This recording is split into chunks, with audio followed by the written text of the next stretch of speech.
Hello everyone good morning समस्त को स्वागत करुच्ची आशा करुच्चे आपण मैंने समस्ते भलरे थे। आज आम ओटीईटी 2026 ओडिया ग्रामर रो मोस्ट इम्पोर्टाट क्वेश्चन गुड़िक एम आलोचना करवा। आगामी आपणकर ओटीईटी एंड जूनियर टीचर आपण क्लास टी बहुत ही हेल्पफुल रहिबो। तो से आपण मैंने क्लास को कम्प्लीटली देखूँ। जदि प्रथम कर चैनल आसुँच चैनल को सब्सक्राइब रखु जहाँफल कि आपण डेली क्लास देखा पाइपर। तो चलतु डेरी नक आरंभ करवा क्लास। तो देखो फास्ट क्वेश्चन रही एक बा एकाधिक अक्षर मिसी कौन सी अर्थ प्रकाश करुले ताकू कौन कहुए। एक बा एकाधिक अक्षर मिसी कौन सी अर्थ प्रकाश करुले ताकू कौन कहुए। पद कहवा ना शब्द कहुए ना वाक्य कहुए ना अव्यय कहुए कौन कहुए ताकू आम कहवा शब्द बोली कहवा। तो ऑप्शन नंबर बी हूँ आपणकर राइट आंसर। तो नेक्स्ट देखा शब्द वाक्य व्यवहृत हेले ताकू कौन कहुए। शब्द वाक्य व्यवहृत हेले ताकू कौन कहुए। वाक्यांश ना शब्दांश ना खंडवाक्य ना पद कहुए कौन कहवा ताकू हम कहवा पद बोली कहवा। तो ऑप्शन नंबर डी हूँ आपणकर राइट आंसर। तो नेक्स्ट देखा शब्द व अर्थ मध्य संबंध को आम क्या सहित तुलना कर। शब्द व अर्थ मध्य संबंध को आम क्या सहित तुलना कर। शरीर व आत्मार संबंध ना पृथ्वी व आकाशर संबंध ना पृथ्वी व स्वर्ग संबंध ना जल व वायुर संबंध क्या सहित आम तुलना कर। मन रखिए शरीर व आत्मार संबंध सहित आम तुलना कर। तो ऑप्शन नंबर ए जो आपणकर राइट आंसर। तो नेक्स्ट देखा जो पद कौन सी नाम को प्रकाश करे ताकू कौन कहुए। जो पद कौन सी नाम को प्रकाश करे ताकू कि पद कहुए। विशेष्य ना विशेषण ना सर्वनाम ना अव्यय पद कहवा ताकू हम कहवा विशेष्य पद बोली कहवा। तो ऑप्शन नंबर ए जो आपणकर राइट आंसर। तो नेक्स्ट देखा केउटी नामवाचक विशेष्य पद। तो मान भितर कौटा गोटे नामवाचक विशेष पद कौटा। भजन ना गाई ना दया ना श्याम बंधु। राइट आंसर हूँ आपणकर ऑप्शन नंबर डी श्याम बंधु। श्याम बंधु यहाँ हूँ नामवाचक विशेष पद अटे। तो नेक्स्ट देखा केउटी जातिवाचक विशेष। तो मान मध्य कौटा गोटे जातिवाचक विशेष पद कौटा। बालक ना क्षमा ना जगन्नाथ ना लुहा। राइट आंसर कौटा हम। राइट आंसर हूँ आपणकर ऑप्शन नंबर ए जो आपणकर राइट आंसर बालक। तो यहाँ हूँ गोटे जातिवाचक विशेष पद। तो क्षमा यहाँ हूँ गुण को बुझाऊँ। जगन्नाथ यहाँ हूँ नामवाचक विशेष पद बा व्यक्तिवाचक विशेष पद। लुहा तो यहाँ हूँ गोटे वस्तुवाचक विशेष मन रखिए। तो नेक्स्ट देखा केउटी अन्य तीनोटी ठारू अलगा। खाद्य देती वस्त्र सौंदर्य देती स्त्री देती। तो एମାନଙ୍କ मध्य कौटा गोटे अलगा सौंदर्य। तो एମାନଙ୍କ ठारू अलगा मन रखिए सौंदर्य माने गुण को बुझाऊँ। तो नेक्स्ट देखा क्यों विशेष को केवल अनुभव करी हुए मात्र स्पर्श करी हुए नहीं कि देखी हुए नहीं। क्यों विशेष पद को आम केवल अनुभव करिपरिबा स्पर्श करी मात्र स्पर्श करी हुए नहीं कि देखी हुए नहीं। मन रखिए गुणवाचक विशेष पद को केवल आम अनुभव करिपरिबा किंतु स्पर्श करिपरिबा नहीं कि देखिपरिबा नहीं। तो नेक्स्ट देखा केउटी विशेष पद कौटा। नमिता देती अथच देती जाऊ अच्छी धला। तो नमिता हूँ गोटे विशेष पद। तो नेक्स्ट देखा केउटी वस्तुवाचक विशेष। वस्तुवाचक विशेष पद कौटा। टेबुल ना चौकी ना कंटा ना काठ। राइट आंसर हूँ आपणकर ऑप्शन नंबर डी काठ। काठ हूँ गोटे वस्तु को बुझाऊँ मन रखिए। तो काठरू कौन तैयार होची टेबुल चौकी तैयार होची। तो टेबुल चौकी ये दुईटे हो गला जातिवाचक। आउ लुहारू कौन तैयार होची ना कंटा तैयारी होची मन रखिए। तो कंटा मध्य गोटे कौन जातिवाचक। तो काठ हूँ वस्तुवाचक विशेष। तो नेक्स्ट देखा विशेष पद को आम क्यों वाक्य व्यवहार करें ना। विशेष पद को आम क्यों वाक्य व्यवहार करें ना। कर्ता रूप ना कर्म रूप ना पूरक रूप ना अन्यर गुण रूप। राइट आंसर हूँ आपणकर ऑप्शन नंबर डी अन्यर गुण रूप व्यवहार करें ना। तो नेक्स्ट देखा कालिदास को भारतर शेक्सपियर कहुए रेखांकित पदटी कि प्रकार विशेष। नाम ना जाति ना गुण ना क्रिया। ମନେ ରଖିବେ ସେକ୍ସପିୟର। ତ ଏଇଟା ହେଉଛି ଜାତିକୁ ବୁଝାଉଛି, ଜାତିବାଚକ ବିଶେଷ୍ୟ। ଆଉ କାଳିଦାସ ଏଇଟା ହେଉଛି ବ୍ୟକ୍ତିବାଚକ, ମନେ ରଖିବେ। ତ ନେକ୍ସଟ ଦେଖିବା ନାମବାଚକ ବିଶେଷକୁ ଆଉ କ'ଣ କୁହାଯାଏ। ନାମବାଚକ ବିଶେଷକୁ ଆଉ କ'ଣ କହିବା, କ'ଣ କୁହାଯାଏ? ଗୁଣବାଚକ କହିବା ନା ସଂଜ୍ଞାବାଚକ କହିବା ନା ବସ୍ତୁବାଚକ କହିବା ନା ଜାତିବାଚକ କୁହାଯାଏ? ମନେ ରଖିବେ ସଂଜ୍ଞାବାଚକ କହିବା। ତ ଅପସନ୍ ନମ୍ବର ପି। ତ ନେକ୍ସଟ ଦେଖିବା ପ୍ରତ୍ୟେକ ବସ୍ତୁ ବ୍ୟକ୍ତି ଜାତିକୁ ଚିହ୍ନିବା ପାଇଁ କେଉଁ ପଦର ସାହାଯ୍ୟ ନିଆଯାଏ? ପ୍ରତ୍ୟେକ ବସ୍ତୁ ବ୍ୟକ୍ତି ଜାତିକୁ ଚିହ୍ନାଇବା ପାଇଁ କେଉଁ ପଦର ସାହାଯ୍ୟ ନିଆଯାଏ? ବିଶେଷଣ ନା ବିଶେଷ୍ୟ ନା ସର୍ବନାମ ନା ଅବ୍ୟୟ? ରାଇଟ୍ ଆନ୍ସର ହେଉଛି ଆପଣଙ୍କର ଅପସନ୍ ନମ୍ବର ବି ହେଉଛି ଆପଣଙ୍କର ରାଇଟ୍ ଆନ୍ସର। ବିଶେଷ୍ୟ ପଦର ସାହାଯ୍ୟ ନିଆଯାଏ। ତ ଅପସନ୍ ନମ୍ବର ପି। ତ ନେକ୍ସଟ ଦେଖିବା ବାକ୍ୟରେ ଯାହା ବିଷୟରେ କିଛି କୁହାଯାଏ ତାକୁ କ'ଣ କୁହାଯାଏ? ବିଧେୟ ନା କର୍ତ୍ତା ନା ଉଦ୍ଦିଷ୍ଟ ନା ଉଦ୍ଦେଶ୍ୟ? କ'ଣ କୁହାଯାଏ? ମନେ ରଖିବେ ଉଦ୍ଦେଶ୍ୟ କହିବା। ତ ଅପସନ୍ ନମ୍ବର ଡି। ତ ନେକ୍ସଟ ଦେଖିବା ବିଶେଷ୍ୟ ଏହି ନାମକରଣରୁ କ'ଣ ସୂଚିତ ହୁଏ? ବିଶେଷ୍ୟ ଏହି ନାମକରଣରୁ କ'ଣ ସୂଚିତ ହୁଏ? କର୍ତ୍ତା ହେବା ପାଇଁ ଯୋଗ୍ୟ ନା କର୍ମ ହେବା ପାଇଁ ଯୋଗ୍ୟ ନା ବାକ୍ୟରେ ବିଶେଷ ଅଂଶର ଯୋଗ୍ୟ ନା ନାମ ହେବାର ଯୋଗ୍ୟ? ରାଇଟ୍ ଆନ୍ସର ହେଉଛି ଆପଣଙ୍କର ଅପସନ୍ ନମ୍ବର ସି ହେଉଛି ଆପଣଙ୍କର ରାଇଟ୍ ଆନ୍ସର, ବାକ୍ୟରେ ବିଶେଷ ଅଂଶର ଯୋଗ୍ୟ। ତ ନେକ୍ସଟ ଦେଖିବା ପଦ କେତେ ପ୍ରକାର? ପଦ କେତେ ପ୍ରକାର? 2 ପ୍ରକାର ନା 3 ପ୍ରକାର ନା 4 ପ୍ରକାର ନା 5 ପ୍ରକାର? ମନେ ରଖିବେ ପଦ ହେଉଛି 5 ପ୍ରକାର। କ'ଣ କ'ଣ? ମନେ ରଖିବେ ବିଶେଷ୍ୟ, ବିଶେଷଣ, ସର୍ବନାମ, ଅବ୍ୟୟ, କ୍ରିୟା। ମନେ ରଖିବେ ପଦ ହେଉଛି 5 ପ୍ରକାର। ତ ନେକ୍ସଟ ଦେଖିବା ଯେଉଁ ପଦ ଅନ୍ୟ ପଦର ଗୁଣ, ଅବସ୍ଥା, ସଂଖ୍ୟା ବା ପରିମାଣକୁ ବୁଝେ ତାକୁ କ'ଣ କହିବା? ବିଶେଷ୍ୟ କହିବା ନା ବିଶେଷଣ କହିବା ନା ସର୍ବନାମ କହିବା ନା ଅବ୍ୟୟ ପଦ କହିବା? ତାକୁ ଆମେ କହିବା ବିଶେଷଣ ପଦ ବୋଲି କହିବା। ତ ନେକ୍ସଟ ଦେଖିବା ବୁଢ଼ା ଲୋକଟି ବାଡ଼ି ଧରି ଚାଲୁଛି, ଏହି ବାକ୍ୟରେ ବିଶେଷଣ ପଦ କେଉଁଟା? ବୁଢ଼ା ନା ଲୋକଟି ନା ବାଡ଼ି ନା ଧରି? ରାଇଟ୍ ଆନ୍ସର ହେଉଛି ଆପଣଙ୍କର ଅପସନ୍ ନମ୍ବର ଏ ହେଇଯିବ ଆପଣଙ୍କର ରାଇଟ୍ ଆନ୍ସର ବୁଢ଼ା। ବୁଢ଼ା ହେଉଛି ଗୋଟେ ବିଶେଷଣ ପଦ। ତ ନେକ୍ସଟ ଦେଖିବା ଭଙ୍ଗା ଘର, ଏଥିରେ ଭଙ୍ଗା ଘରର କେଉଁ କଥା ପ୍ରକାଶ କରୁଛି? ଗୁଣକୁ ନା ଅବସ୍ଥାକୁ ବୁଝାଉଛି ନା ସଂଖ୍ୟାକୁ ନା ପରିମାଣକୁ ବୁଝାଉଛି? ମନେ ରଖିବେ ଅବସ୍ଥାକୁ ବୁଝାଉଛି। ଭଙ୍ଗା ଘର ତ ଏଇଟା ହେଉଛି ଅବସ୍ଥାକୁ ବୁଝାଉଛି। ତ ଅପସନ୍ ନମ୍ବର ବି ହେଉଛି ଆପଣଙ୍କର ରାଇଟ୍ ଆନ୍ସର। ତ ନେକ୍ସଟ ଦେଖିବା ତ ନେକ୍ସଟ କ୍ୱେଶ୍ଚନ୍ ରହିଛି ନାମ ଧାତୁ କ୍ରିୟା କେଉଁଟି? ତମାନଙ୍କ ମଧ୍ୟରୁ କେଉଁଟା ଗୋଟେ ନାମ ଧାତୁ କ୍ରିୟା? ପାଢ଼େଇଲା ନା ପଢ଼ିଲା ନା ଆଣ୍ଠେଇଲା ନା ନେଇଯାଉ? ରାଇଟ୍ ଆନ୍ସର ହେଉଛି ଆପଣଙ୍କର ଅପସନ୍ ନମ୍ବର ସି ହେଉଛି ଆପଣଙ୍କର ରାଇଟ୍ ଆନ୍ସର ଆଣ୍ଠେଇଲା। ତ ଏଇଟା ହେଉଛି ଗୋଟେ ନାମ ଧାତୁ କ୍ରିୟା। ତ ନେକ୍ସଟ ଦେଖିବା ତ ନେକ୍ସଟ କ୍ୱେଶ୍ଚନ୍ ରହିଛି ବାରମ୍ବାର ଅନୁରୋଧ ସତ୍ତ୍ୱେ ସେ ମୋ କଥା ଶୁଣିଲେ ନାହିଁ, ବାକ୍ୟଟିରେ କେଉଁଟି ବିପସାର୍ଥକ ଅବ୍ୟୟ ପଦ? ବାରମ୍ବାର ନା ଅନୁରୋଧ ନା ସତ୍ତ୍ୱେ ନା ଶୁଣିଲେ? ତ ବିପସା ଅର୍ଥ କ'ଣ? ବିପସା ଅର୍ଥ ହେଉଛି ବାରମ୍ବାର। ତ ଯେମିତିକି ବାରମ୍ବାର, ପୁନଃ ପୁନଃ, ଘନ ଘନ, ଥରକୁ ଥର, ଲାଗ ଲାଗ ଏସବୁ ହେଉଛି ବିପସାର୍ଥକ ଅବ୍ୟୟ ପଦ ଅଟେ, ମନେ ରଖିବେ। ତ ନେକ୍ସଟ ଦେଖିବା କେଉଁ ଶବ୍ଦଟିର ଉତ୍ ଉପସର୍ଗ ବ୍ୟବହାର କରାଯାଇଛି? କେଉଁ ଶବ୍ଦଟିର ଉତ୍ ଉପସର୍ଗ ବ୍ୟବହାର କରାଯାଇଛି? ଉଦାସୀନ ନା ଉଚ୍ଚୈଃଶ୍ରବା ନା ଉଟ୍ଟଜ ନା ଉକ୍ତ? ରାଇଟ୍ ଆନ୍ସର ହେଉଛି ଆପଣଙ୍କର ଅପସନ୍ ନମ୍ବର ଏ ଉଦାସୀନ। ମନେ ରଖିବେ ଉଦାସୀନ ଶବ୍ଦଟିର ଉତ୍ ଉପସର୍ଗ ବ୍ୟବହାର କରାଯାଇଛି। ତ ନେକ୍ସଟ ଦେଖିବା ଅପେକ୍ଷା ଶବ୍ଦର ବିପରୀତ ଶବ୍ଦ କ'ଣ? ସାପେକ୍ଷ ନା ଅପେକ୍ଷମାଣ ନା ଉପେକ୍ଷା ନା ନିରପେକ୍ଷ? ରାଇଟ୍ ଆନ୍ସର ହେଉଛି ଆପଣଙ୍କର ଅପସନ୍ ନମ୍ବର ସି ଉପେକ୍ଷା। ଅପେକ୍ଷା ଶବ୍ଦର ବିପରୀତ ଶବ୍ଦ ହେଇଯିବ ଉପେକ୍ଷା। ତ ନେକ୍ସଟ ଦେଖିବା କେଉଁଟି ବିଶେଷଣ ପଦ? ବିଶେଷଣ ପଦ ତ ବିଶେଷଣ ପଦ କାହା କୁହାଯାଏ? ଯେଉଁ ପଦ ଅନ୍ୟ ପଦର ଗୁଣ, ଅବସ୍ଥା, ସଂଖ୍ୟା ବା ପରିମାଣକୁ ବୁଝାଏ ତାକୁ ଆମେ କହିବା ବିଶେଷଣ ପଦ ବୋଲି କହିବା। ତ ମାନଙ୍କ ମଧ୍ୟରୁ କେଉଁଟା ଗୋଟେ ବିଶେଷଣ ପଦ? ପାଠୁଆ ଦେଇଛି, ଦମ୍ପତି ଦେଇଛି, ଚକ୍ ଦେଇଛି, ଓଜନ ଦେଇଛି, ଏମାନଙ୍କ ମଧ୍ୟରୁ କେଉଁଟା ଗୋଟେ ବିଶେଷଣ ପଦ? ମନେ ରଖିବେ ପାଠୁଆ ହେଉଛି ଗୋଟେ ବିଶେଷଣ ପଦ। ତ ନେକ୍ସଟ ଦେଖିବା କେଉଁଟି କ୍ରିୟାଯୁକ୍ତ ରୂଢ଼ି? କ୍ରିୟାଯୁକ୍ତ ରୂଢ଼ି ଏମାନଙ୍କ ମଧ୍ୟରୁ କେଉଁଟା? ନାଟର ଗୋବର୍ଦ୍ଧନ ନା ଆଟେ ମଧ୍ୟ ବ୍ରହ୍ମଜ୍ଞାନ ନା ମୁଣ୍ଡରେ ଅଠା ବଳି ଦେବା ନା ଐନକୁଳ ସମ୍ପର୍କ? ତ କ୍ରିୟାଯୁକ୍ତ ରୂଢ଼ି କାହା କୁହାଯାଏ? ଯେଉଁ ପଦରେ କି କ୍ରିୟାପଦ ଥାଏ ତାକୁ ଆମେ କହିବା କ୍ରିୟାଯୁକ୍ତ ରୂଢ଼ି ବୋଲି କହିବା। ଯେଉଁ ପଦରେ କି କ୍ରିୟାପଦ ନଥାଏ ତାକୁ ଆମେ କହିବା କ୍ରିୟାହୀନ ରୂଢ଼ି ବୋଲି କହିବା।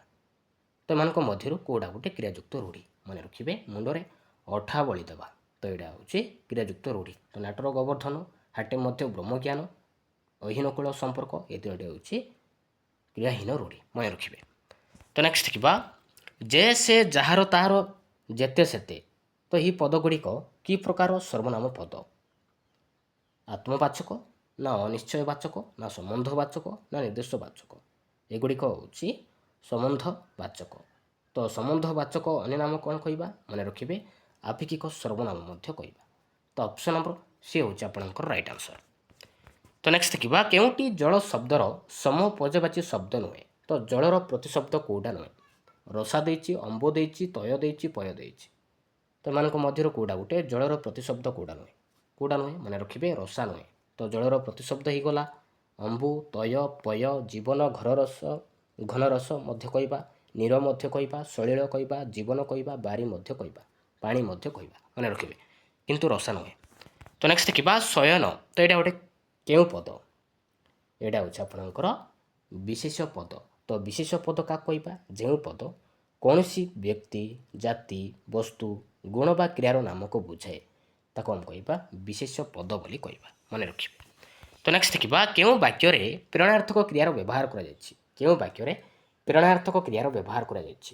ଶିଶୁଟି ଧୀରେ ଧୀରେ ପେଟାଇଲା, ନା ବାର୍ଷିକ କ୍ରୀଡ଼ା ପ୍ରତିଯୋଗିତାରେ ଦୌଡ଼ୁଥିବା ବେଳେ ଗୋପାଳ ପଛେଇ ଗଲା, ନା ଏକ ଭୋଟ ଗ୍ରହଣ କେନ୍ଦ୍ରରେ ଜଣେ ଭିନ୍ନକ୍ଷମ ନାଗରିକଙ୍କ ପାଇଁ ପ୍ରିଜାଇଡିଂ ଅଫିସର ହୁଇଲ୍ ଚେୟାରଟି ମଗାଇଲେ, ନା ସେ ଘରର ବଡ଼ ପୁଅ ହୋଇ ମଧ୍ୟ କୌଣସି ଦାୟିତ୍ୱ ମୁଣ୍ଡେଇଲେ ନାହିଁ।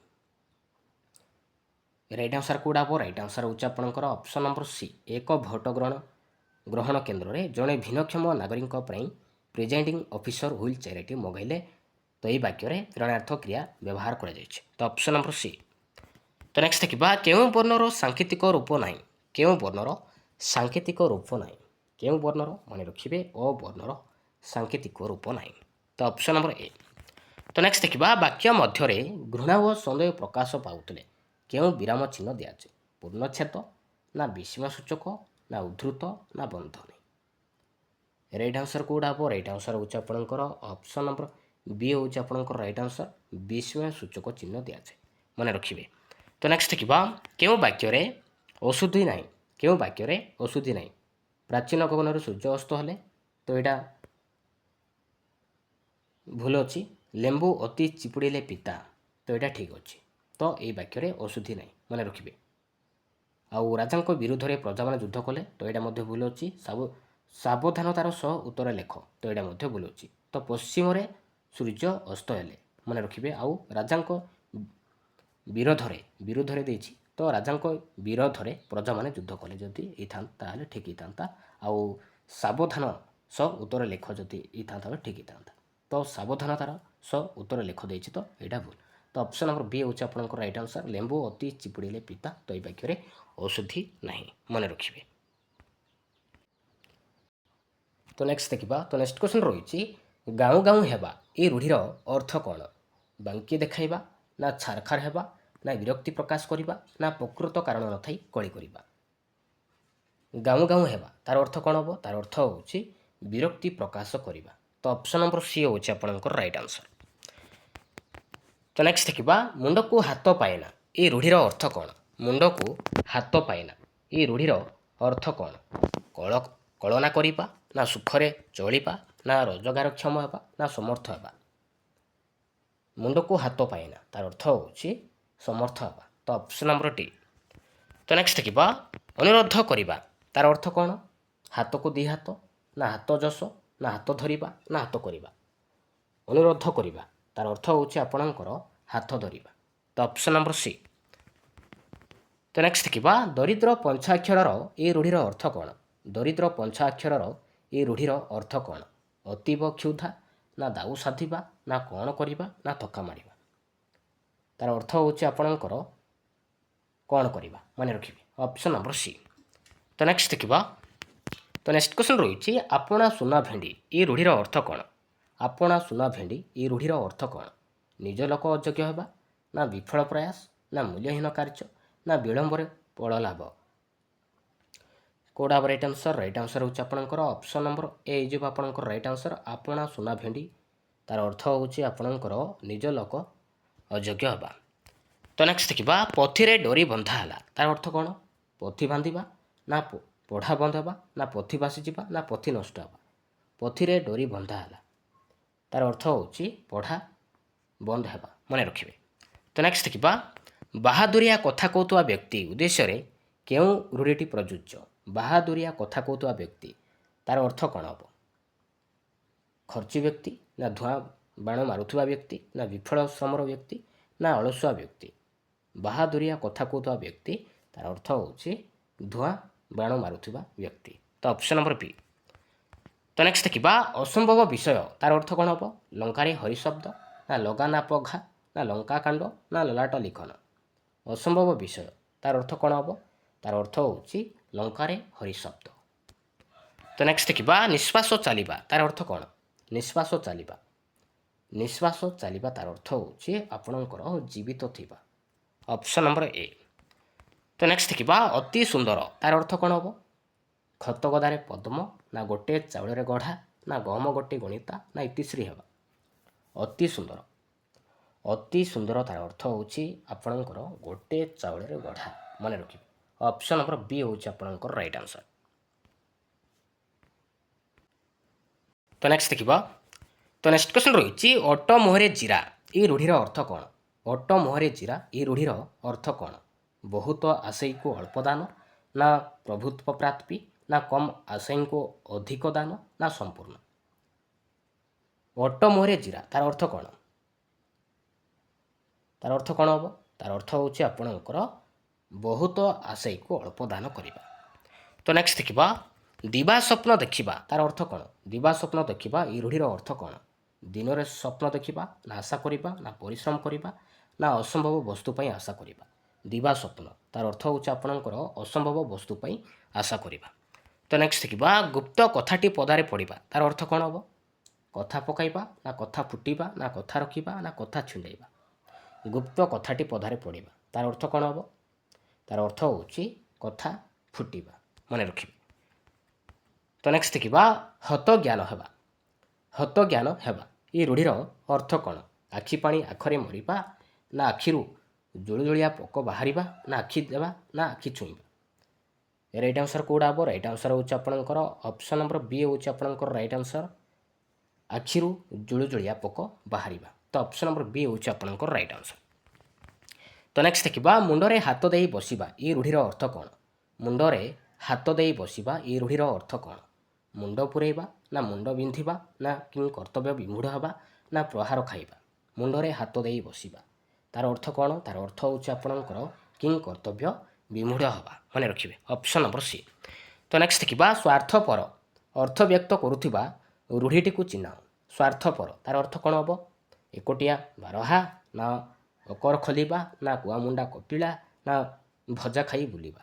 ସ୍ୱାର୍ଥପର ତାର ଅର୍ଥ ହେଉଛି ଆପଣଙ୍କର ଏକୋଟିଆ ବାରହା, ମନେ ରଖିବେ। Option number A. ତ ନେକ୍ସଟ ଦେଖିବା ଅର୍ଦ୍ଧଚନ୍ଦ୍ର ରୂଢ଼ିର ଅର୍ଥ କ'ଣ? ଫାଳିକିଆ ଚନ୍ଦ୍ର, ନା ଅଧା ଚନ୍ଦ୍ର, ନା ଅସମ୍ଭବ କଥା, ନା ଗଳା ଧକ୍କା?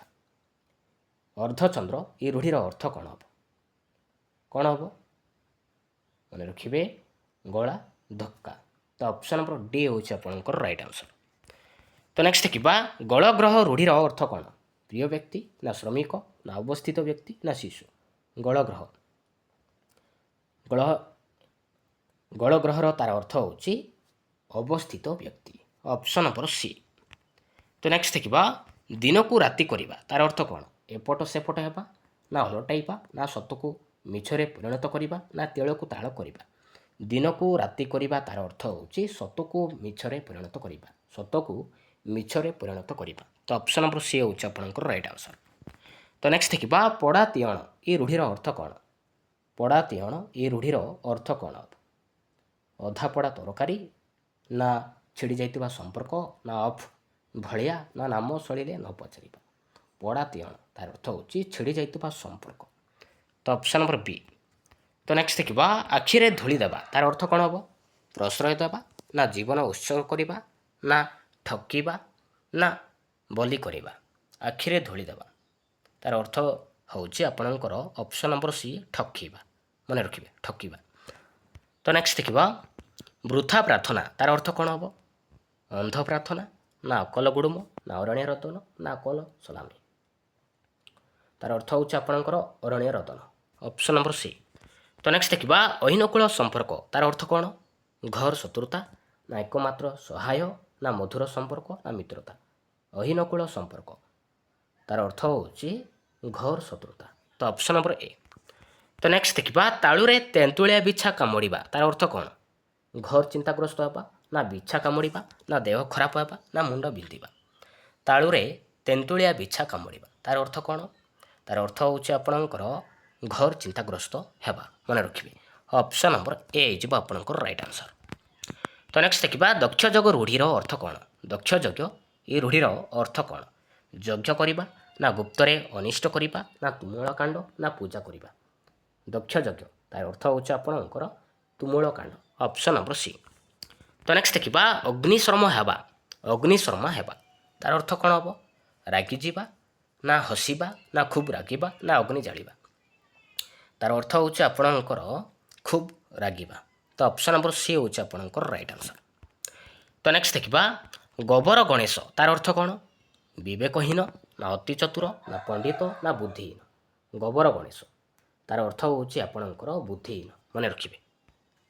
ତ ନେକ୍ସଟ ଦେଖିବା ଘର ଢିଙ୍କି କୁମ୍ଭୀର ତାର ଅର୍ଥ କ'ଣ?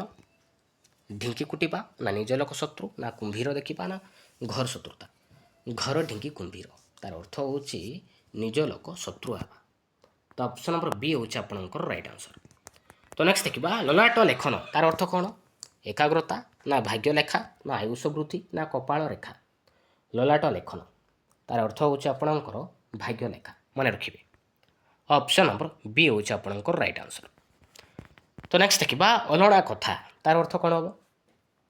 ଅଲଣା କଥାର ତାର ଅର୍ଥ କ'ଣ ହେବ? ବ୍ୟର୍ଥ କଥା, ନା ଖାଦ୍ୟରେ ଲୁଣ ପକାଇବା, ନା ମୂଲ୍ୟହୀନ କଥା, ନା ଅନର୍ଥ ଘଟିବା। ରାଇଟ୍ ଆନ୍ସର ହେଉଛି ଆପଣଙ୍କର ଅପସନ୍ ନମ୍ବର ସି ମୂଲ୍ୟହୀନ କଥା। ଅଲଣା କଥା ତାର ଅର୍ଥ ହେଉଛି ମୂଲ୍ୟହୀନ କଥା। ତ ନେକ୍ସଟ ଦେଖିବା ଘର ଢିଙ୍କି କୁମ୍ଭୀର ତାର ଅର୍ଥ ହେଉଛି ନିଜ ଲୋକ ଶତ୍ରୁ ହେବା। ତ ନେକ୍ସଟ ଦେଖିବା ପାଣି ଛଡ଼େଇବା ତାର ଅର୍ଥ କ'ଣ? ଆଶା ନ ରଖିବା, ନା ସମକକ୍ଷ ନ ହେବା, ନା ପୂଜା କରିବା, ନା ଗାଧୋଇବା। ପାଣି ଛଡ଼େଇବା, ପାଣି ଛଡ଼େଇବା ତାର ଅର୍ଥ ହେଉଛି ଆଶା ନ ରଖିବା। ତ ଅପସନ୍ ନମ୍ବର ଏ ହେଇଯିବ ଆପଣଙ୍କର ରାଇଟ୍ ଆନ୍ସର। ତ ନେକ୍ସଟ ଦେଖିବା ବଣ ବିଛୁଆତି ତାର ଅର୍ଥ କ'ଣ? ବଣ ବିଛୁଆତି ଏ ରୂଢ଼ିର ଅର୍ଥ କ'ଣ ହେବ? ତାର ଅର୍ଥ ହେଉଛି ଅତି ଦୁଷ୍ଟ, ମନେ ରଖିବେ। ତ ନେକ୍ସଟ ଦେଖିବା ଆକାଶ କୁସୁମ ତାର ଅର୍ଥ କ'ଣ? ଆକାଶର ଫୁଲ, ନା ପାରିଜାତ ଫୁଲ, ନା ଅତି ପୁରୁଣା, ନା ଅସମ୍ଭବ କଥା। ଆକାଶ କୁସୁମ ଆକାଶ କୁସୁମ ତାର ଅର୍ଥ ହେଉଛି ଆପଣଙ୍କର ଅସମ୍ଭବ କଥା, ମନେ ରଖିବେ। ତ ନେକ୍ସଟ ଦେଖିବା ଚଷୁ କୁଟିବା ତାର ଅର୍ଥ କ'ଣ? ବ୍ୟର୍ଥ ପରିଶ୍ରମ କରିବା, ନା ପରଖ, ନା ଧାନ କୁଟିବା, ନା ଉପାର୍ଜନ କରିବା। ଚଷୁ କୁଟିବା ତାର ଅର୍ଥ ହେଉଛି ବ୍ୟର୍ଥ ପରିଶ୍ରମ କରିବା। Option number A. ତ ନେକ୍ସଟ ଦେଖିବା ଶତମୁଖ ହେବା ତାର ଅର୍ଥ କ'ଣ? ଛାଡ଼ିଦେବା, ନା ଅନୁଗତ ହେବା, ନା ବଦନାମ କରିବା, ନା ଅଧିକ କରି କହିବା। ଶତମୁଖ ହେବା ତାର ଅର୍ଥ କ'ଣ? ତାର ଅର୍ଥ ହେଉଛି ଆପଣଙ୍କର ଅଧିକ କରି କହିବା। ତ ଅପସନ୍ ନମ୍ବର ଡି। ତ ନେକ୍ସଟ ଦେଖିବା ନିମ୍ନଲିଖିତ ମଧ୍ୟରୁ କେଉଁଟି ଏକ କ୍ରିୟାହୀନ ରୂଢ଼ି? ଏମାନଙ୍କ ମଧ୍ୟରୁ କେଉଁଟା ଗୋଟେ କ୍ରିୟାହୀନ ରୂଢ଼ି? ଶରଣ ପଶିବା, ନା ହାତ ଉଠାଇବା, ନା ମୁଣ୍ଡକୁ ହାତ ପାଇବା, ନା ଅକଲ ଗୁଡ଼ୁମ। ରାଇଟ୍ ଆନ୍ସର ହେଉଛି ଆପଣଙ୍କର ଅପସନ୍ ନମ୍ବର ଡି ଅକଲ ଗୁଡ଼ୁମ। ଏଇଟା ହେଉଛି କ୍ରିୟାହୀନ ରୂଢ଼ି। ଯେଉଁ ପଦରେ କି କ୍ରିୟାପଦ ନଥାଏ ତାକୁ ଆମେ କହିବା କ୍ରିୟାହୀନ ରୂଢ଼ି ବୋଲି କହିବା, ନା ଯେଉଁ ପଦରେ କି କ୍ରିୟାପଦ ଥାଏ ତାକୁ ଆମେ କହିବା କ୍ରିୟାଯୁକ୍ତ ରୂଢ଼ି। ତ ଶରଣ ପଶିବା, ହାତ ଉଠାଇବା, ମୁଣ୍ଡକୁ ହାତ ପାଇବା ଏ ତିନିଟି ହେଉଛି କ୍ରିୟାଯୁକ୍ତ ରୂଢ଼ି, ମନେ ରଖିବେ। ତ ନେକ୍ସଟ ଦେଖିବା ଦଶ କଥା ଏ ରୂଢ଼ିର ଅର୍ଥ କ'ଣ? ଦଶ କଥା ତାର ଅର୍ଥ କ'ଣ ହେବ? ତାର ଅର୍ଥ ହେଉଛି ଆପଣଙ୍କର ନାନା କଥା, ମନେ ରଖିବେ। ତ ନେକ୍ସଟ ଦେଖିବା ବୋଝ ଉପରେ ନଳିତା ବିଡ଼ା, ବୋଝ ଉପରେ ନଳିତା ବିଡ଼ା ଏ ରୂଢ଼ିର ଅର୍ଥ କ'ଣ? ଅତ୍ୟନ୍ତ ଯନ୍ତ୍ରଣା, ନା ବୋଝ ବହିବା, ନା ବହୁତ ବୋଝ, ନା କଷ୍ଟ ଉପରେ କଷ୍ଟ। ତାର ଅର୍ଥ କ'ଣ? ତାର ଅର୍ଥ ହେଉଛି ଆପଣଙ୍କର କଷ୍ଟ ଉପରେ କଷ୍ଟ, ମନେ ରଖିବେ। ତ ନେକ୍ସଟ ଦେଖିବା ଦିନ ଗଣିବା ତାର ଅର୍ଥ କ'ଣ? ସୁଯୋଗ ମିଳିବା, ନା ଜାଣିଶୁଣି ବିଳମ୍ବ କରିବା, ନା ଦିନ ଗଣନା କରିବା, ନା ଆତୁର ଭାବେ ପ୍ରତୀକ୍ଷା କରିବା। ଦିନ ଗଣିବା ତାର ଅର୍ଥ କ'ଣ? ତାର ଅର୍ଥ ହେଉଛି ଆପଣଙ୍କର ଅପସନ୍ ନମ୍ବର ଡି ହେଉଛି ଆପଣଙ୍କର ରାଇଟ୍ ଆନ୍ସର ଆତୁର ଭାବେ ପ୍ରତୀକ୍ଷା କରିବା। Option number D. ତ ନେକ୍ସଟ ଦେଖିବା ଅଗମୂଳ ନଥିବା ଏ ରୂଢ଼ିର ଅର୍ଥ କ'ଣ? ଅଗମୂଳ ନଥିବା ଏ ରୂଢ଼ିର ଅର୍ଥ କ'ଣ? କିଛି ନ ବୁଝିବା, ନା ଶୃଙ୍ଖଳା ନ ରହିବା, ନା ଅଗ୍ରାଧିକାର, ନା ସବୁବେଳେ ଗପିବା। ଅଗମୂଳ ନଥିବା ତାର ଅର୍ଥ ହେଉଛି ଆପଣଙ୍କର ଶୃଙ୍ଖଳା ନ ରହିବା। ତ ଅପସନ୍ ନମ୍ବର ପି। ତ ନେକ୍ସଟ ଦେଖିବା କଳା କାଠ ପଡ଼ିଯିବା ତାର ଅର୍ଥ କ'ଣ? ପୋଡ଼ା କାଠ, ନା କଳା ଲୋକ, ନା କଳା ରଙ୍ଗର କାଠ, ନା ଶୁଖିଲା ଦିଶିବା। କଳା କାଠ ପଡ଼ିଯିବା ତାର ଅର୍ଥ ହେଉଛି ଆପଣଙ୍କର ଶୁଖିଲା ଦିଶିବା। ତ ନେକ୍ସଟ ଦେଖିବା ଫାଙ୍କା ଆବାଜ। ଏ ରୂଢ଼ିର ଅର୍ଥ କ'ଣ? ଫାଙ୍କା ଆବାଜ ଖାଲି ମାଠିଆ ନା ମିଛ କଥା ନା ବୃଥା ଧମକ ନା ଫାଙ୍କା ସ୍ଥାନରେ ଶବ୍ଦ କରିବା। ମନେ ରଖିବେ ବୃଥା ଧମକ। ଫାଙ୍କା ଆବାଜ ତାର ଅର୍ଥ ହେଉଛି ବୃଥା ଧମକ। ତ ଅପସନ୍ ନମ୍ବର ସି ହେଉଛି ଆପଣଙ୍କର ରାଇଟ୍ ଆନ୍ସର। ମନେ ରଖିବେ। ତ ନେକ୍ସଟ ଦେଖିବା କାଠିକର ପାଠ। ତାର ଅର୍ଥ କ'ଣ? କାଠି ମାଧ୍ୟମରେ କାର୍ଯ୍ୟ ନା ବଡ଼ କଠିନ କାମ ନା ଉତ୍ତମ କାମ ନା ସହଜ କାମ। ତାର ଅର୍ଥ ହେଉଛି ଆପଣଙ୍କର ବଡ଼ କଠିନ କାମ। ମନେ ରଖିବେ। ତ ନେକ୍ସଟ ଦେଖିବା ପାଣି ଛଡ଼େଇବା। ତାର ଅର୍ଥ କ'ଣ? ପୂଜା କରିବା ନା ସମକକ୍ଷ ନ ହେବା ନା ଗାଧୋଇବା ନା ଆଶା ନ ରଖିବା। ପାଣି ଛଡ଼େଇବା ତାର ଅର୍ଥ ହେଉଛି ଆଶା ନ ରଖିବା। Option number D. ତ ନେକ୍ସଟ ଦେଖିବା ଋଣ କରି ଘିଅ ଖାଇବା। ତାର ଅର୍ଥ କ'ଣ? ଶକ୍ତି ବହିର୍ଭୂତ ଖର୍ଚ୍ଚ କରିବା ନା ଧନୀ ବ୍ୟକ୍ତି ନା ଘିଅ ଖାଇବା ନା ଋଣ କରିବା। ଋଣ କରି ଘିଅ ଖାଇବା ତାର ଅର୍ଥ କ'ଣ? ତାର ଅର୍ଥ ହେଉଛି ଶକ୍ତି ବହିର୍ଭୂତ ଖର୍ଚ୍ଚ କରିବା। ତ ଅପସନ୍ ନମ୍ବର ଏ ହେଇଯିବ ଆପଣଙ୍କର ରାଇଟ୍ ଆନ୍ସର। ତ ନେକ୍ସଟ ଦେଖିବା ଗୋଇଠା ମାରି ବିଷ୍ଣୁ ହେବା। ତାର ଅର୍ଥ କ'ଣ? ଅପମାନିତ କରି କ୍ଷମା ମାଗିବା ନା ଅପମାନିତ କରିବା ନା ସମ୍ମାନ କରିବା ନା ଭକ୍ତି କରିବା। ଗୋଇଠା ମାରି ବିଷ୍ଣୁ ହେବା ତାର ଅର୍ଥ ହେଉଛି ଅପମାନିତ କରି କ୍ଷମା ମାଗିବା। ତ ଅପସନ୍ ନମ୍ବର ଏ ହେଇଯିବ ଆପଣଙ୍କର ରାଇଟ୍ ଆନ୍ସର। ତ ନେକ୍ସଟ ଦେଖିବା ଅର ଉଣ୍ଡିବା। ତାର ଅର୍ଥ କ'ଣ? ଅର ଉଣ୍ଡିବା ତ ଏଇଟା ଗୋଟେ କି ପ୍ରକାର ରୂଢ଼ି? ଅର ଉଣ୍ଡିବା କି ପ୍ରକାର ରୂଢ଼ି? ଏଇଟା ହେଉଛି ଏ କ୍ରିୟାଯୁକ୍ତ ରୂଢ଼ି। ତ ଅପସନ୍ ନମ୍ବର ଡି। ତ ନେକ୍ସଟ ଦେଖିବା ଜକ ପରି ଲାଗିବା। ତ ଏଇଟା ଗୋଟେ କି ପ୍ରକାର ରୂଢ଼ି? ଏଇଟା ହେଉଛି ତୁଳନାତ୍ମକ ରୂଢ଼ି। ମନେ ରଖିବେ। ତ ନେକ୍ସଟ ଦେଖିବା ଘର ଢିଙ୍କି କୁମ୍ଭୀର। ତାର ଅର୍ଥ ହେଉଛି ନିଜ ଲୋକ ଶତ୍ରୁ ଆଚରଣ କରିବା। ନିଜ ଲୋକ ଶତ୍ରୁ ଆଚରଣ କରିବା। ତ ନେକ୍ସଟ ଦେଖିବା ଅଳିଆରୁ ପଡ଼ି ଗଜା। ଅଳିଆରୁ ପଡ଼ି ଗଜା ତାର ଅର୍ଥ କ'ଣ? ତାର ଅର୍ଥ ହେଉଛି ଆପଣଙ୍କର ଜନ୍ମରୁ ଚତୁର। ମନେ ରଖିବେ। ତ ନେକ୍ସଟ ଦେଖିବା ଲଲାଟ ଲେଖନ। ତାର ଅର୍ଥ କ'ଣ ହେବ? ଭାଗ୍ୟ ଲେଖା ନା କପାଳ ରେଖା ନା ଆୟୁଷ ବୃଦ୍ଧି ନା ଏକାଗ୍ରତା। ଲଲାଟ ଲେଖନ ତାର ଅର୍ଥ ହେଉଛି ଆପଣଙ୍କର ଭାଗ୍ୟ ଲେଖା। ତ ନେକ୍ସଟ ଦେଖିବା ବଣ ବିଛୁଆତି। ତାର ଅର୍ଥ ହେଉଛି ଅତି ଦୁଷ୍ଟ। ମନେ ରଖିବେ ଅତି ଦୁଷ୍ଟ। ତ ନେକ୍ସଟ ଦେଖିବା ଅହିନକୂଳ ସମ୍ପର୍କ। ତାର ଅର୍ଥ କ'ଣ ହେବ? ଘର ଶତ୍ରୁତା ନା ମିତ୍ରତା ନା ଏକମାତ୍ର ସହାୟ ନା ମଧୁର ସମ୍ପର୍କ। ମନେ ରଖିବେ ଘର ଶତ୍ରୁତା। ଅହିନକୂଳ ସମ୍ପର୍କ ତାର ଅର୍ଥ ହେଉଛି ଘର ଶତ୍ରୁତା। ତ ନେକ୍ସଟ ଦେଖିବା ଋଣ କରି ଘିଅ ଖାଇବା। ତାର ଅର୍ଥ କ'ଣ ହେବ? ତାର ଅର୍ଥ ହେଉଛି ଆପଣଙ୍କର ଶକ୍ତି ବହିର୍ଭୂତ ଖର୍ଚ୍ଚ କରିବା। ତ ନେକ୍ସଟ ଦେଖିବା ଦୁଇ ପଇସାର ମଣିଷ। ଦୁଇ ପଇସାର ମଣିଷ ଏ ରୂଢ଼ିର ଅର୍ଥ କ'ଣ? ମୂର୍ଖ ନା ପଣ୍ଡିତ ନା ମୂଲ୍ୟହୀନ ନା ଅସାଧୁ। ରାଇଟ୍ ଆନ୍ସର କେଉଁଟା ହେବ? ରାଇଟ୍ ଆନ୍ସର ହେଉଛି ଆପଣଙ୍କର ଅପସନ୍ ନମ୍ବର ସି ମୂଲ୍ୟହୀନ। ମନେ ରଖିବେ ଅପସନ୍ ନମ୍ବର ସି ହେଉଛି ଆପଣଙ୍କର ରାଇଟ୍ ଆନ୍ସର।